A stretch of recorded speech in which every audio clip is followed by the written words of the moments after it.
So I got my phone, Sean, but go ahead and just let me know when it's 5:30 at your end. We'll get started. I will. Hi, Robin. Hey, how you guys doing? There she is. Hi. Hello, Robin. Hey, guys.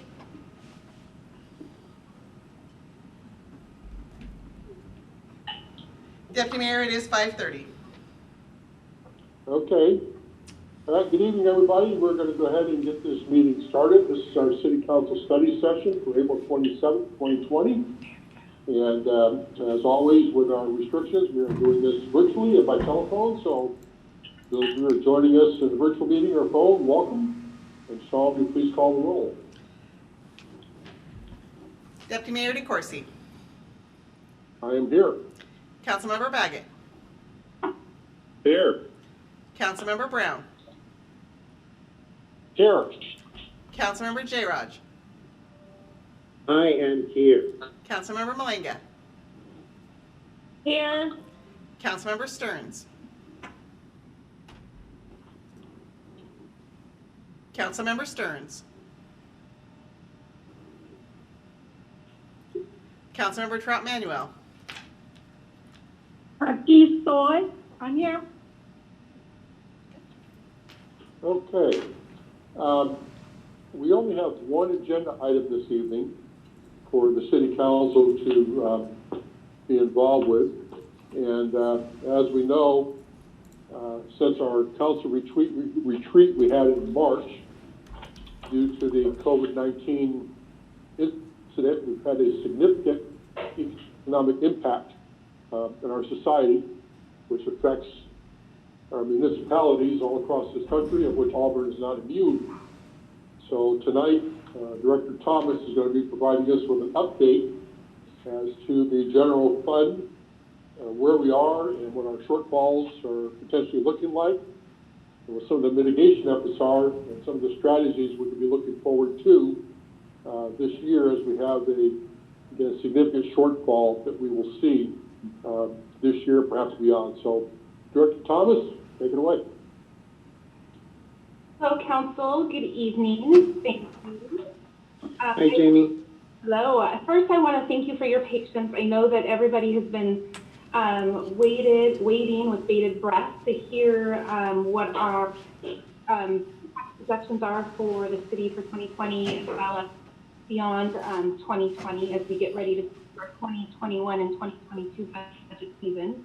I'm going to start by saying getting our arms around the situation has been really difficult. I think kind of like everything else that we've seen both professionally and personally, there's not a lot of information out there. So we've been just scanning everything in our environment. We've been collecting a lot of anecdotal information as well as just doing a lot of data trending with information that we do have, which is really just based on past experience, really no new data yet as far as actually COVID-19 impacts.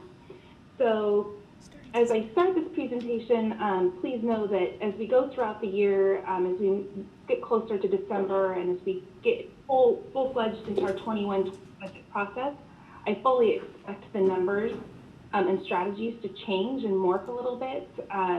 It's a pretty fluid situation.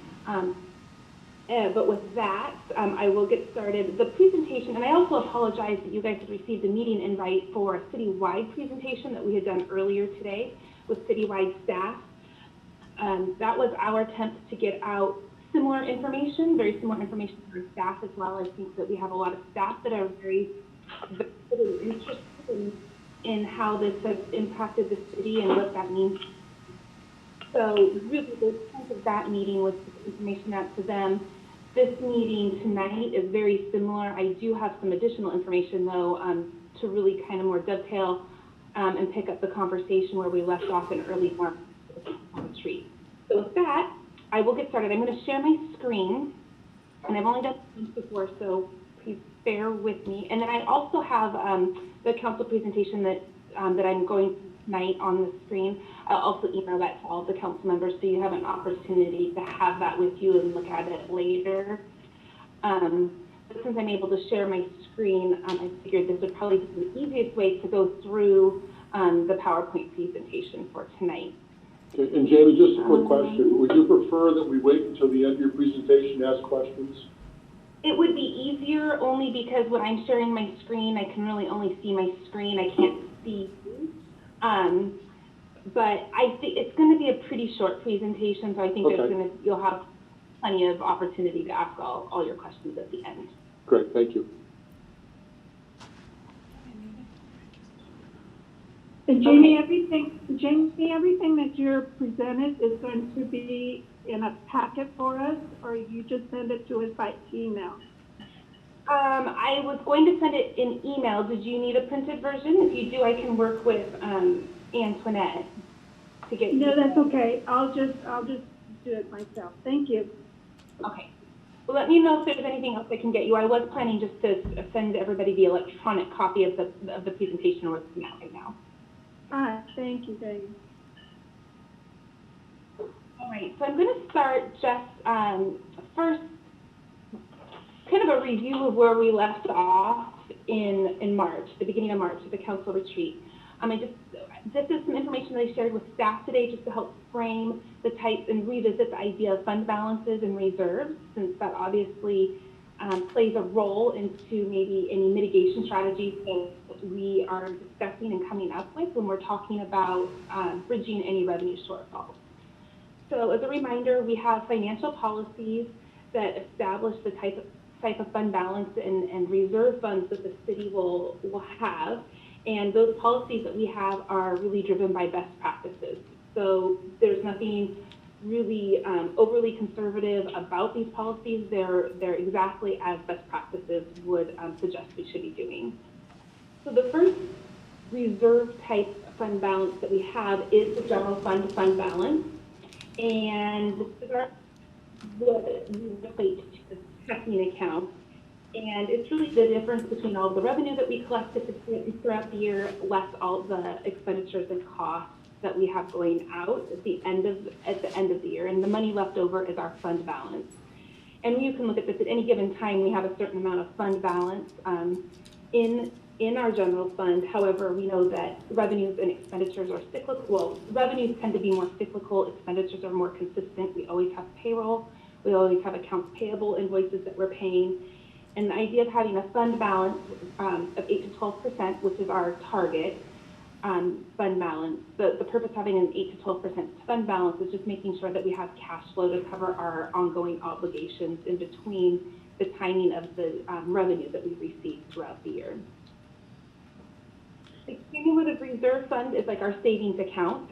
We've talked a lot about the cumulative reserve fund, I know, over the last couple of years. This is a separate fund that we have aside from the general fund, and we use this as our savings account, and we rely on it for one-time obligations, big ticket items that are unexpected in nature, or for unforeseen contingencies or emergencies, maybe something like what we're going through right now. And our target balance is 5 to 10% of our general fund expenditures, budgeted expenditures. I know this is also just information you've already heard before. When we were putting together our 2019-2020 budget, we had a $4 million gap in our general fund revenues and expenditures, and we had budgeted to do a transfer from our cumulative reserve fund of $4 million to support the ongoing operations in the general fund. And that was really the impetus and the trigger behind having the council receipts that we had this year, because this was really the first step and the first time that we were seeing this fiscal sustainability issue coming into play and needing to rely on one-time reserves to bridge our operating gap. And then the third type of reserves that we have are our equipment replacement reserves. We have these in our internal service funds. These are used primarily for our IT replacement and our vehicle replacement funds. Sometimes if you look at an actual balance sheet, or if you look at our financial statements, it looks like we have a lot of extra money laying around being unused. But that money is how we budget for on an even and consistent basis for the replacement of vehicles and IT equipment. We members all spoken for. We have a pretty lean process as far as our replacement cycles go on our equipment and our vehicles. And we budget to the point where we budget for replacement to the point where we can't go any longer without budgeting for the replacement of a particular piece of equipment without the maintenance and operations of making an old piece of equipment limp along actually becomes more expensive than the flat out replacement of the vehicle or the equipment in general. Or an IT situation where a piece of equipment just becomes obsolete. So again, this is the pie chart that we've all seen before. This is just a review of our 2020 general fund revenues before COVID. And just to reiterate that property tax and sales tax and utility tax being our three largest sources of resources into the general fund. We've discussed at length the restrictions on our property tax limit of 1% each year. As well as our streamlined sales tax mitigation money, which was originally extended through mid-2021.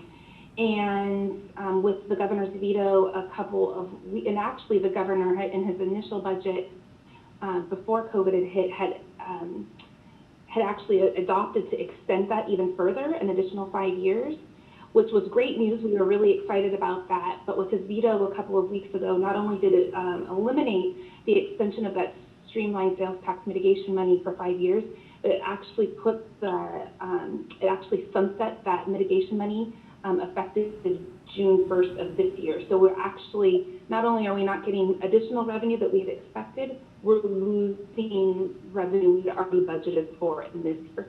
So that was $450,000, and that's also in my analysis later on. Again, we talked about the loss of the annexation sales tax revenue a couple of years ago, which we no longer have, that we used to be able to rely on, but we knew at the time it was a 10-year revenue, the general fund. And then I also thought that it's interesting that we did highlight that the uncertain economic conditions limit expectations for sales tax growth. So back in March, when we had first had the conversation, we were looking at sales tax revenues that we had been collecting for the first couple of months of 2020 were actually looking pretty strong, but with the caveat that something uncertain in the economy could happen, and that would impact our sales tax revenue collection. And unfortunately, that happened, and it happened a lot quicker than we had expected it to.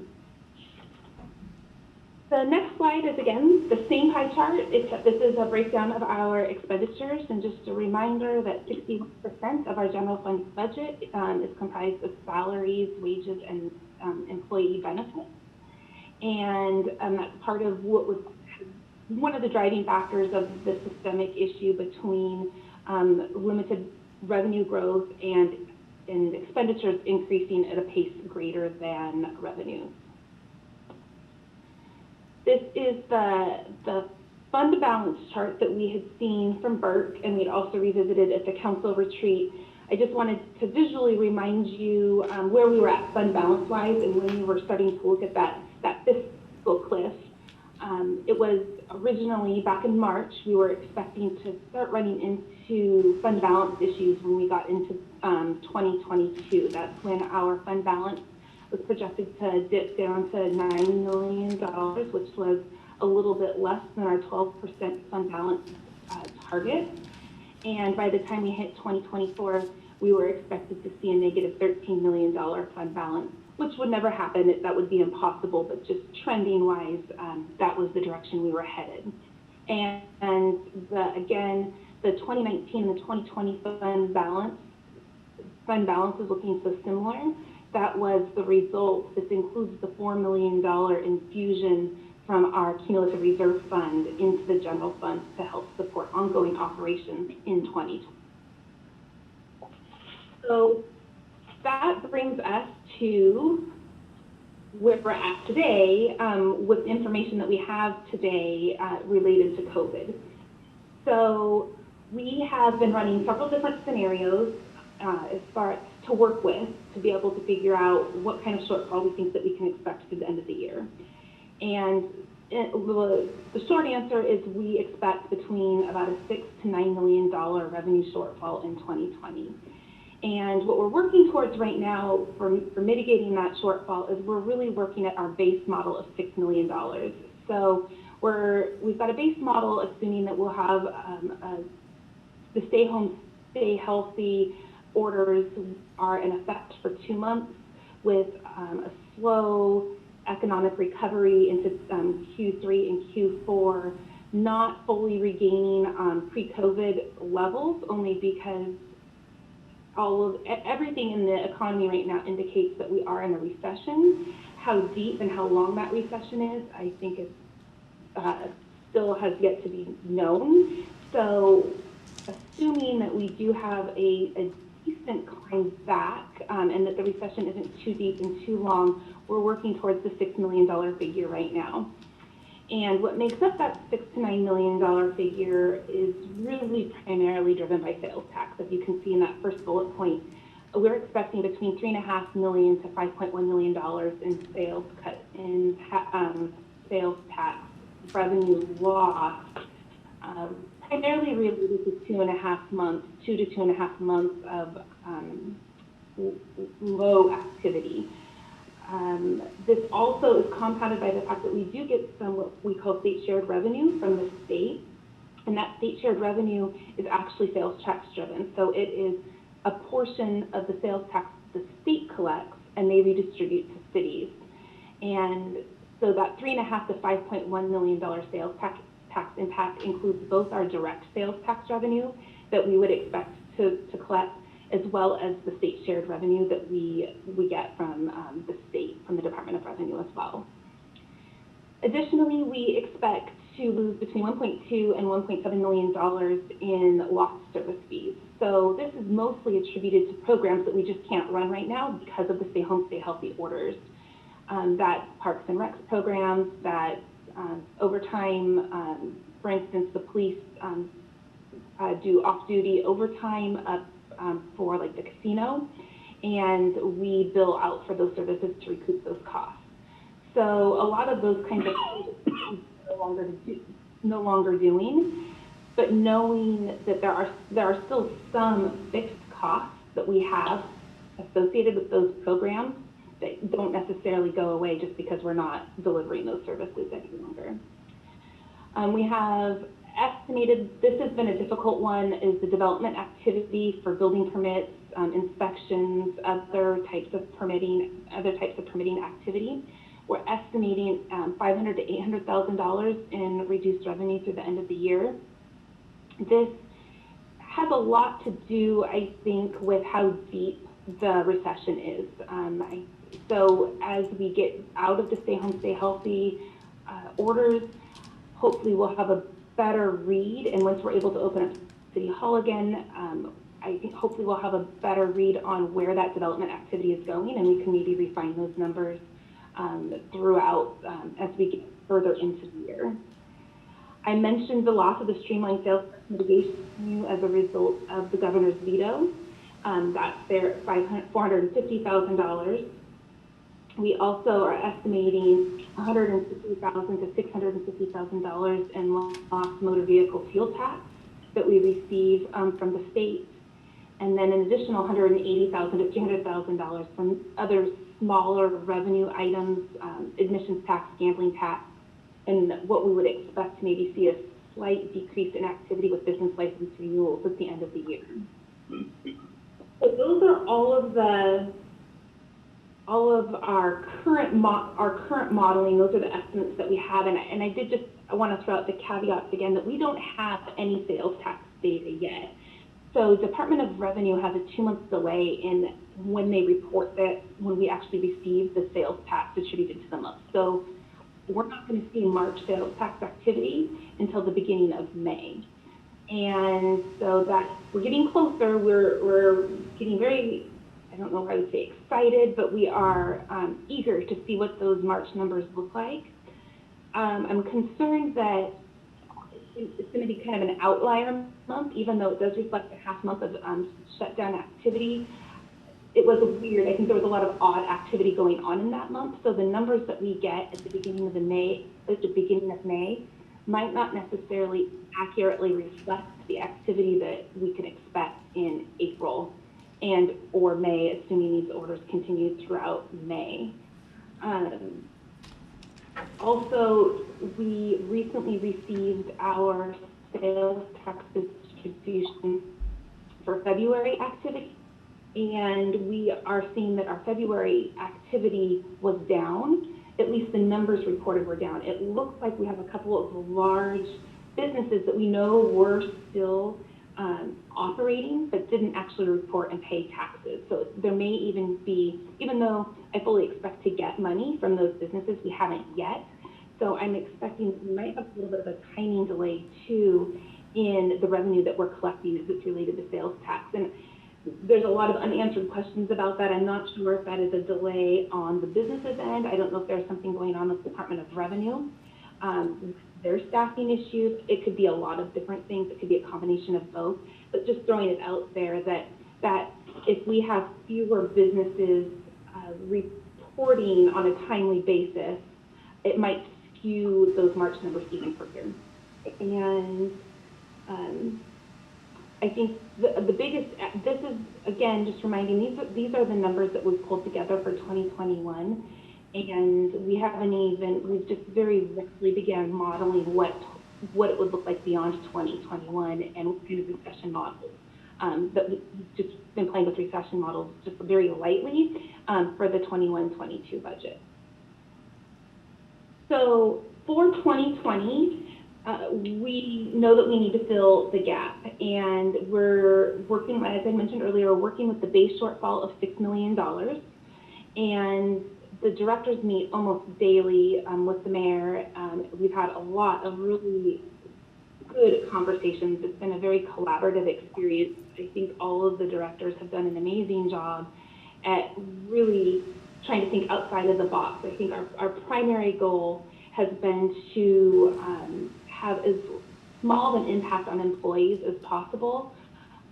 A reduction of force is, of course, our very last resort that we want to have to turn to, and we want to make employees as whole as possible. So we've been very creative as we possibly can. That said, as I get into the expenditure side, you'll see that it's not possible to keep everybody 100% whole at this point, but we are looking at two things. We're looking at pulling back in some general fund revenues into the general fund, and that we found about $2.5 million that way, and there's two primary places that we're getting revenue from that, and that is we have 1% of our utility tax, as well as a portion of our motor vehicle fuel tax goes to the arterial street fund to fund arterial street projects. And we are going to pull that money back to the general fund since we'll have to bring an ordinance to council for the 1% utility tax because that is in code that 1% would go to arterial streets. But we will be pulling that utility tax and motor vehicle fuel tax back into the general fund, and we'll be replacing that funding. We're delaying some projects, and we will be replacing some of that money with REAP money. That being said, that money is only going to be available one time. The arterial street, because they are delaying some projects, the arterial street fund will have a bigger issue that we'll need to address in the 21-22 budget to figure out how we're going to fund both the delayed projects as well as the ongoing projects that need to be done in future years. We only have so much REIT. Fortunately, we had enough REIT to be able to use it for at least 2020 to get an immediate infusion into the general fund to help us fill the $6 million gap. Another kind of out-of-the-box thing that we came up with was sweeping the interest earnings from the cash and investments from other funds. And we did get final thumbs up from the auditor's office that we can sweep interest as long as we invest our money in a pool, which we do. We pool our money even when we track how much cash is related to each fund, but we invest in a pool form we can pull all those interest earnings into the general fund, which we'll be doing. And the only exception to that would be restricted revenues. So we've got police seizure fund money, for instance. That will need to stay in the police seizure fund. That has to stay. That will say that interest earned is restricted, just like the original seizure funds themselves are restricted. So moving into the expenditure side is there was a couple of things that we were able to do right off the bat. Of course, because of the Stay Home, Stay Healthy orders, there's a lot of programs that we just aren't doing right now, and we have some seasonal and temporary employees that were not working as a result of the closure of those programs. So we laid off our seasonal and temporary employees effective March 31st. We have been looking at program cuts and delaying critical and mandatory programs. So some of the easier ones have, again, been tied to programs that we cannot operate and that we can't run right now because of the Stay Home, Stay Healthy orders. But we have been looking at all programs, which programs are nice to have versus, the ones that the community really wants and the community supports. But we've been really focused on, again, what are the nice to haves right now versus we just can't do them. We put a freeze on all non-essential positions. Now, we're not able to do that with 100% of our positions because there are some positions that are deemed essential, but we have frozen a large percentage of our open and vacant positions, and we're working on how we can reallocate workload and tasks between existing staff to help absorb the workload from those hiring freezes. The staffing reorganization idea, this is it's more conceptual in nature at this point, but the idea is if we have vacancies in some departments or some funds that are not 100% general fund funded, can we bring in people from general fund positions to do that work and free up the money in the general fund? Of course, they would need to, their workload and their tasks would change, but it's just kind of getting creative on the work that people are doing and how they're being paid. We have a voluntary separation program that HR has rolled out. It's an incentive for folks to, based on years of service, for them to maybe even perhaps consider early retirement or separate voluntarily if it's something that they're able financially to do. But we're trying to see how many people would be even interested in a program like that. So the cost savings associated with that are range wildly depending on how many people are interested and which kinds of positions they are that those people hold. We have also implemented furloughs and suspension of VEBA contributions for all unaffiliated staff. We're currently in talks and discussions with our union groups for concessions to see if they are able to help us match or at least share the unaffiliated furloughs and VEBA contribution suspensions. So again, those numbers aren't solid numbers only because there's still a lot of conversations and discussions with unions to be had. We are in the process of having those talks right now. And then last but not least, this has been, the directors have worked really hard at really going through their budgets and trying to find, we've talked about discretionary spending before and how a lot in our budget. So it's really left a lot of travel and training. I think most of us have eliminated, have cut it dramatically or eliminated it entirely from our budget, as well as contracts. Now, some contracts are optional. Some of them are optional for the time being, but will suddenly become mandatory or critical by the time we get in the next 6 to 9 months because we can only delay them so long. But I think the thing to really hopefully drive home, the point to drive home on the discretionary spending and the program cuts, I mean, we're able to find these cuts, but these are, some of them are doable right now because we're just not able to provide these services. but they're not sustainable on a long term. And I think that as far as the livability of the city and the types of service and the level of service that our community is accustomed to, we would have to consider not cutting these items much longer. That's my little plug for our cuts that we were able to find in discretionary line items. So then I'm going to share kind of a very fund balance. This is like the fund balance projection from a couple of slides ago that we had seen originally with Bert.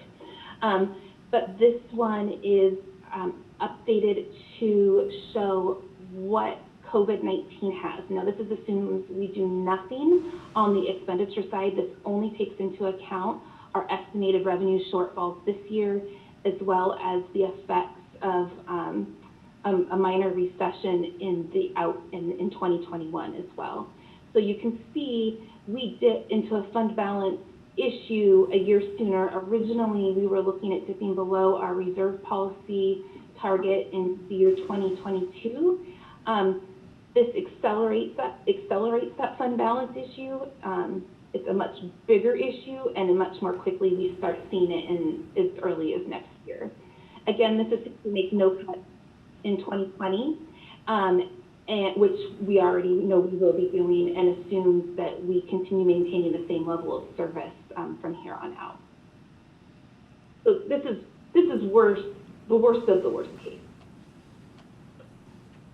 And well, this, I wanted to revisit then, kind of show you then what some of those fund balance impacts would be if we discussed again some of the revenue options that we had originally talked pretty in-depth about at our council retreat at the beginning of March. So just a reminder, we had talked at length or in depth about utility tax rates. We talked about a gross revenue tax and a square footage fee. We talked about a levy lid lift, and we also took back from the council to look again at our cost recovery model and finding a way to recover more of the cost for the services that we provide. So, and I apologize for how small this looks, but on the top, the top chart there is a summary of the utility tax, business and occupation tax, and property tax levies lid lift, the additional revenue that each of those items would bring in each year if we tiered those in, beginning in 2021 through 2028. And then in the chart below that shows the impact on our projected fund balance under a couple of scenarios. One, what does our fund balance look like if we make no cuts and we have no new revenue? And and I highlighted in red when the fund balance actually dips below our fund balance target. So we dipped below with that first option, no cuts, no new revenue in 2021. We dipped below our target in 2021. The second option is our fund balance with cuts in 2020 only and no new revenue. And you can see we limp along a little bit longer, but we still run into fund balance issues when in the second part of our upcoming biennium. So by the time we get into 2022, our fund balance is projected to dip to 4.6 million. And then I rolled in what our fund balance projections would be if we make cuts in 2020, but then we also supplement that with some of the new revenue that we had discussed in early March. And we still have a systemic issue, but it gets us to 2024 at this point without having dipping below our fund balance target. So again, this is just information for everybody to consider. I know that there's a lot of moving information. It's a very fluid situation. This is the best information that we have as of right now. But we had a systemic issue 2 months ago, well, 2 years ago, we had a systemic issue. We continue to have that issue. Unfortunately, with COVID, it's just been accelerated.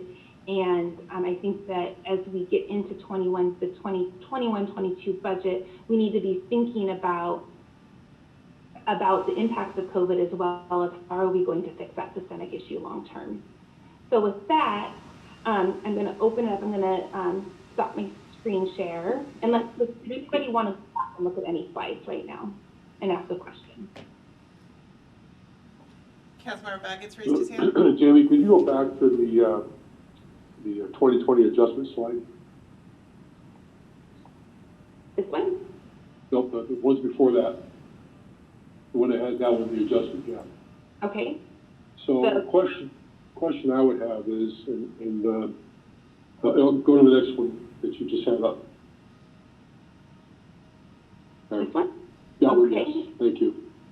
So, first of all, thank you and the rest of the directors for, and I know the mayor as well, going through this so diligently and looking at this as we need to look at it, especially since our budget retreat where we had the picture painted there, and now the picture has become very bleak. So the question when we look at the expenditure cuts, what city services may or potentially be impacted by some of these cuts?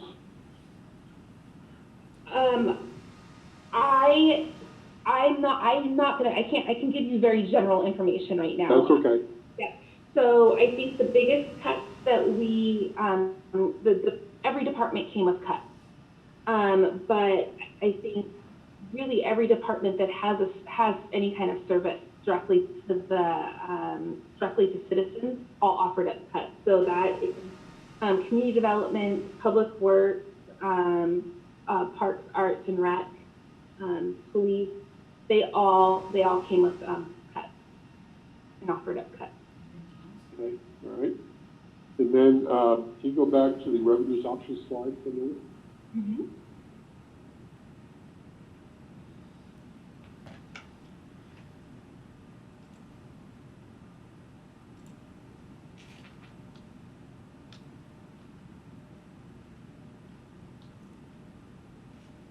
Okay, yeah, the revenue options, and there's a couple of slides beyond that. Options. Yeah. Oh, the one on the filling the gap. Yeah, the revenue. yeah, the one you had revenue information on. Yes, it's on the same slide as the expenditures. It's item number 1. Okay, just the one that you showed, the one you had the spreadsheet on, the last one you showed. Yes, got it. Sorry about that. That one, yes. Okay.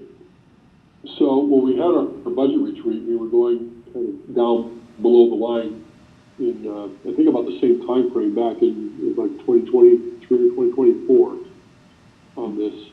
And I know you're including the items we discussed with others related to like the B&O and the levy lid and such. I'm just curious, and maybe the rest of the council as well, because Jamie, you mentioned this, where we're going to see, after an economic upturn at some point in time, but as you said earlier, it's going to be probably a pretty slow uptick. And my personal opinion is, as we get in beyond quarters 3 and 4, I think we're going to see a rather long recovery period. You mentioned that we're technically in a recession, and I believe that we are rightfully so. And we actually talked about that at the budget retreat, where we had not factored in any type of a recessionary factor, and now we need to. So I guess in looking at this type of projection, when we start looking at the past history in relation to recessions, how viable do you think this might be for city council to look at revenue options such as this when we're kind of in the midst of a recession and any opportunities to pull ourselves out of that in the shorter term? I guess what I'm saying is that I find perhaps some of this may be difficult to do in a time where the economic situation is not very healthy. And if we have a longer recovery period, this may even be more difficult to tackle. Well, timing is certainly not on our side, that's for sure. I think that we're still in a situation where we waited a little bit longer to leverage some of these revenues that other cities had already leveraged. And I still think that we're in a situation where even those cities that have these options at their disposal and that have put them into place, even they're having facing shortfalls, obviously. So I think that we need to do something. I mean, if we're talking about service level cuts at the extent that we're discussing right now through 2020, that the level of service that Auburn would expect would change dramatically. And I think that we can help support that a little bit longer if we had some other tools that we were taking advantage of. I think that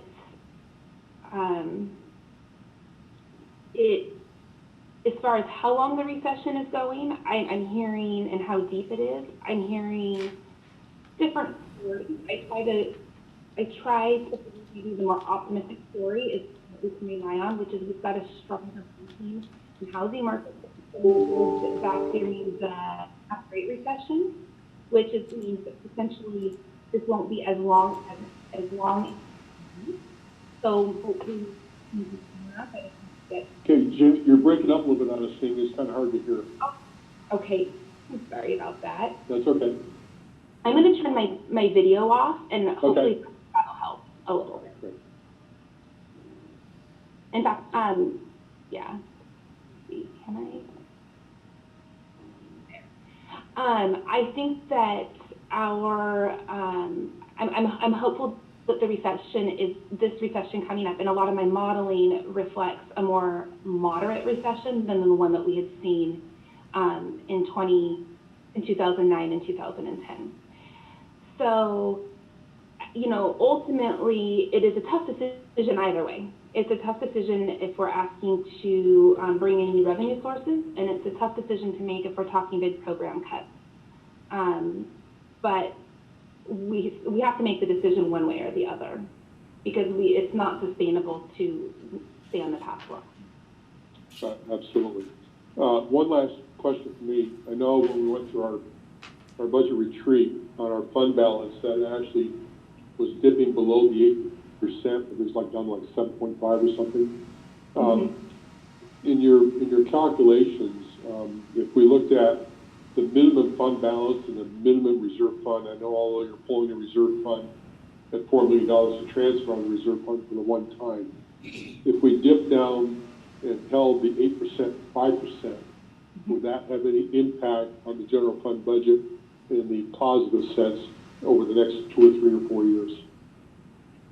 Yes. So right now, in this analysis, I am assuming the baseline of a $6 million gap. I'm trying to keep the cumulative reserve fund, aside from the $4 million that we have budgeted, I'm trying to keep that available in the event something more dramatic happens.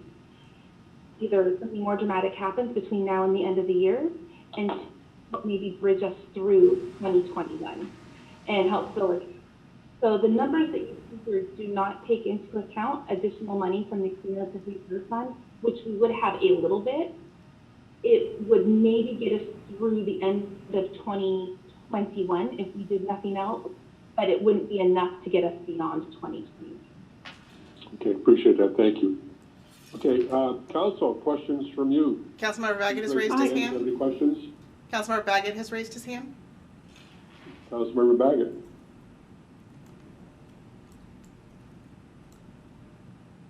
Go ahead, Bob. Thank you, Deputy Mayor.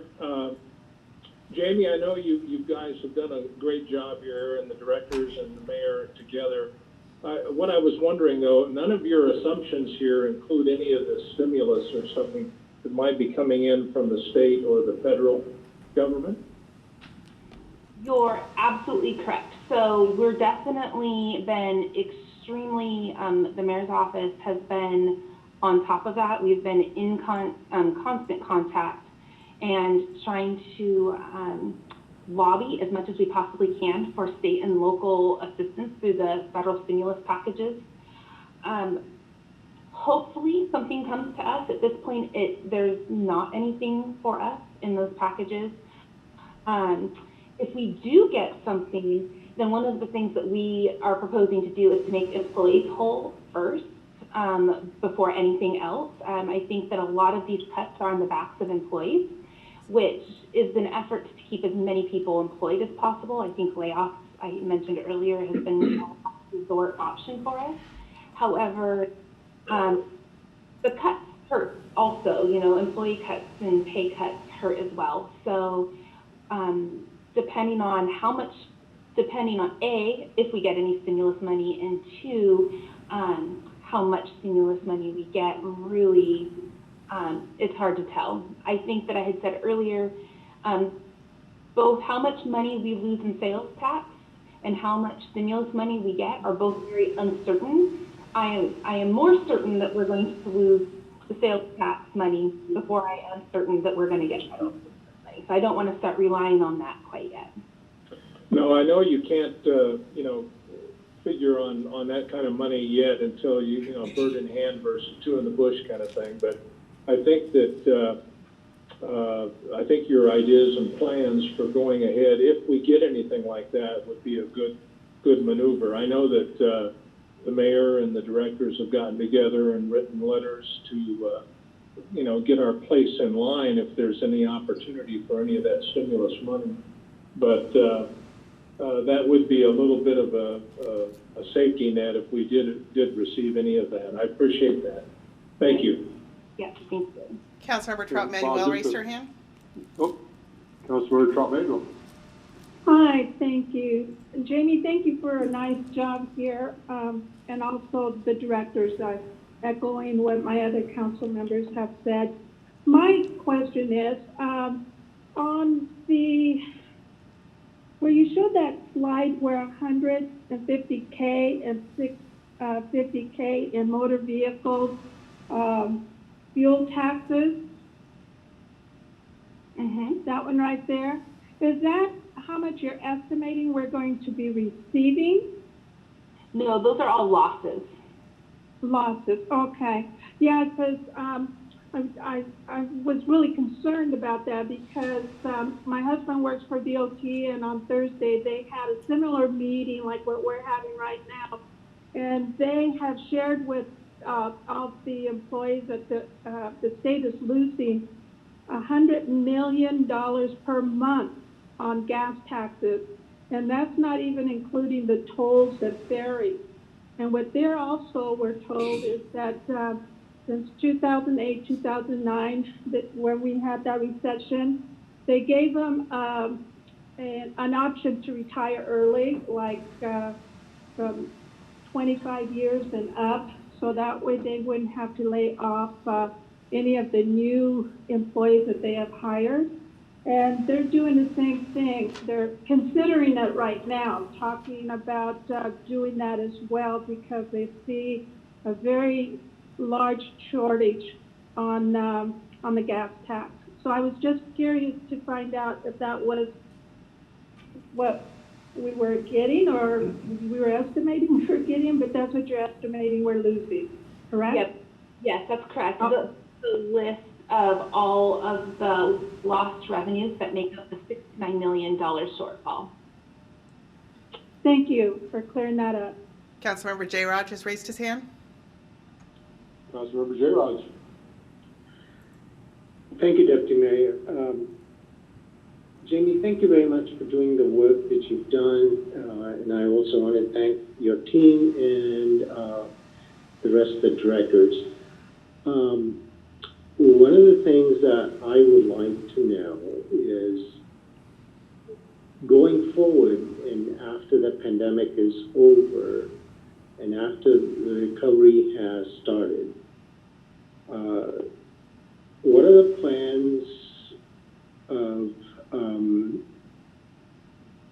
putting money back into into the reserves? That's an excellent question. I think that goes hand in hand with a fiscal sustainability policy. I think that once we find ourselves on a route of having revenues that can sustain our level of service and our expenditures, I think that we need to have a reserve policy that helps us build up the reserve fund. Jamie, you're cutting out. I can't hear what you're saying. Okay. I think that that's an excellent question.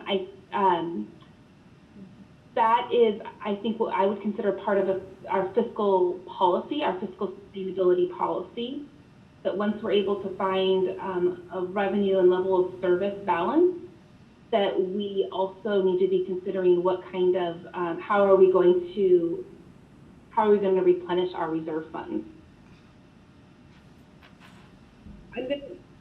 I'm gonna try switching to my hotspot. Councilmember Stearns has raised his hand. Councilmember Stearns. Thank you, Mr. Deputy Mayor. You had mentioned that we had just talked earlier about not being sure how much money is coming in from the stimulus package. I did see somewhere that Governor Inslee said it, every city and state would get at least 25,000. Do you have a sense maybe of sort of where we might land? I don't. I haven't heard anything as far as any dollar. Yeah, I think that was this afternoon we talked about it, so you might not have gotten to it yet. Do you have also have a sense, are we going to be closing any facilities? Our long-term, our facilities are closed now, so. I mean, maybe keeping them closed. Well, I mean, that's definitely, I think that's kind of that level of service question, right? So finding what is an acceptable level of service versus having the revenue to support that level of service. We haven't launched decisions on something. Oh, okay, thanks.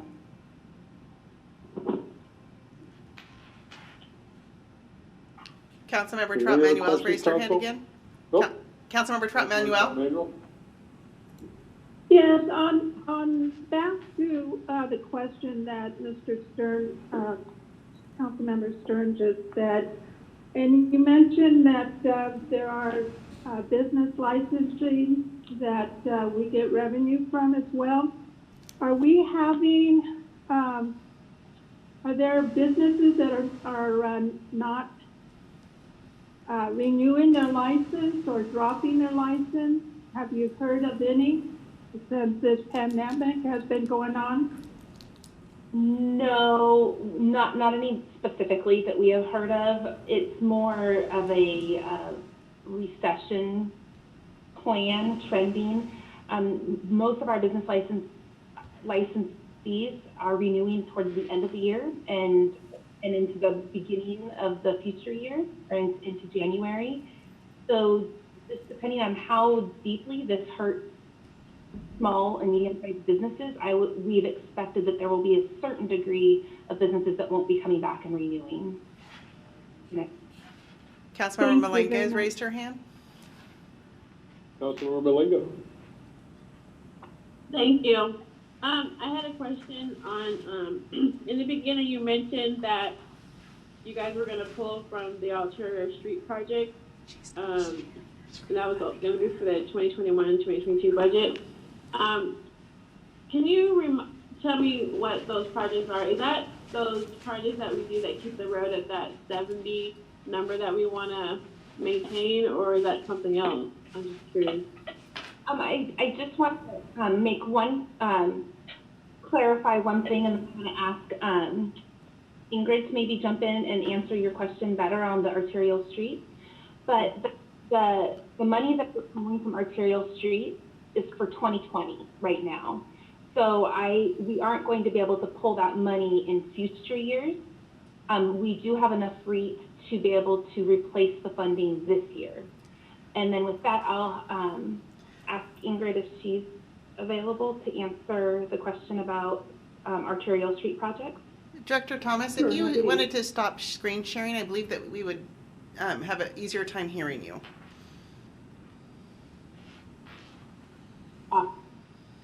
Okay, so for the arterial street project for 2020, because we are replacing those funds with REAP funds, we are still moving those projects forward. The majority of the funding for the utility taxes goes towards our arterial preservation project, so that's our overlay. And then there's a small amount of money that goes into the 102 fund, our capital fund for streets. And so what we are going to see there is we're actually seeing a reduction in transit use. And so we're going to see a reduction in the cost in that 102 fund for some transit use, and then shifting around the project priorities within the REAP funding to free up some additional REAP funding so we're not completely draining the REAP funds. Does that help?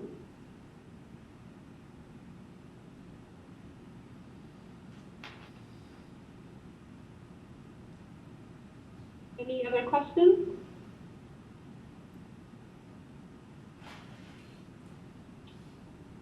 Okay, we have any questions? Just a couple of comments. One, Councilmember Baggett mentioned the stimulus, potential federal stimulus relief. I know the president has made comments related to assistance to local governments related to the stimulus, but we're hearing some other not so promising news from some members of Congress.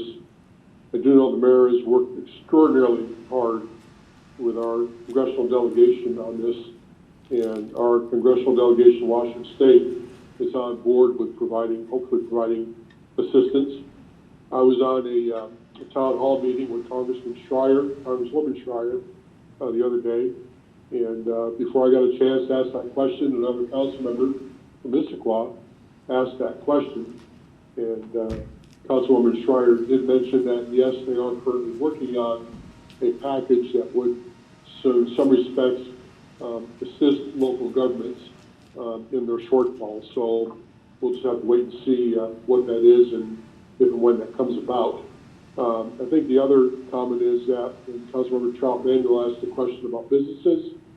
When we start looking at this recession and how deep it may go, as we all may know, most small businesses don't have a high amount of cash flow.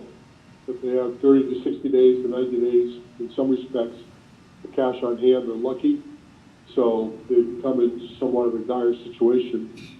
And, it's very difficult for them. I can speak on a personal, my oldest son owns a restaurant in the Portland area, and he's been reduced to take out and delivery, and he's actually doing pretty well with that, but he's had to lay off about 50% of his staff because of that as well.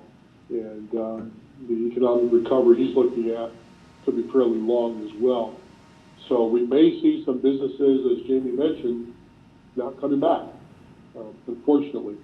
And hopefully this will be a short-term type of issue and be able to recover quickly, but we may have to face reality that we're going to have to see potentially some businesses that may not recover and may not survive this current pandemic issue. So, one last call. Any other questions, Council? Okay, do we have any other discussion items? Okay, hearing none. Again, thank you to the directors, to the mayor. Jamie, thank you for your diligence in this, and we look forward to continued discussions, and look forward to our next budget updates and our budget meetings coming up shortly. So thank you, everyone. Have a good night. Wash your hands, wear your mask, and with that, we are adjourned. Good night. Good night. Good night, everybody.